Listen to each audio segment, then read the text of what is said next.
ಸ್ವಸ್ತಿ ತಸ್ಮೈ ಶ್ರೀ ಗುರವೇ ನಮಃ ಅಂತ.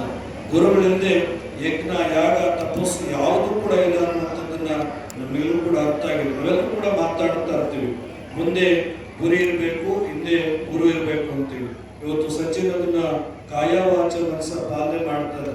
ಅನೇಕ ನಮಗೆಲ್ಲ ಅನ್ಸುತ್ತೆ, ಇವತ್ತು ಷಷ್ಠಿ ಪೂರ್ತಿ, ಬರ್ತಡೇಗಳು, ವಾರ್ಷಿಕೋತ್ಸವಗಳು ಯಾವುದೋ 5 ಸ್ಟಾರ್ ಹೋಟೆಲ್ ರೆಸಾರ್ಟ್ ಅಲ್ಲೂ ಮಾಡ್ಕೊಳ್ಬಹುದು. ಇವತ್ತು ಜಗದ್ಗುರುಗಳನ್ನ ಮಹಾಸನ್ನಿಧಿಗಳನ್ನ ಕರೆದು ಇಷ್ಟಲಿಂಗ ಪೂಜೆನ ಮನೆಗಳಲ್ಲಿ ಮಾಡ್ಕೊಳ್ಬಹುದಾಗಿದೆ.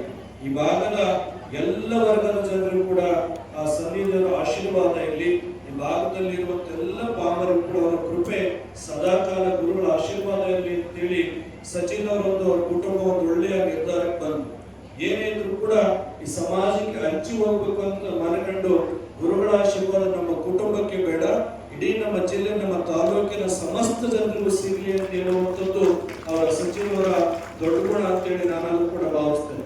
ಇವತ್ತು ಗುರುಗಳ ನಾವು ದರ್ಶನ ಮಾಡಬೇಕು, ಅವರ ಆಶೀರ್ವಾದ ಪಡಿಬೇಕು ಅಂತ ಹೇಳಿದ್ರೆ ಎಷ್ಟೋ ಜನರಿಗೆ ಆಗ್ತಾ ಇಲ್ಲ.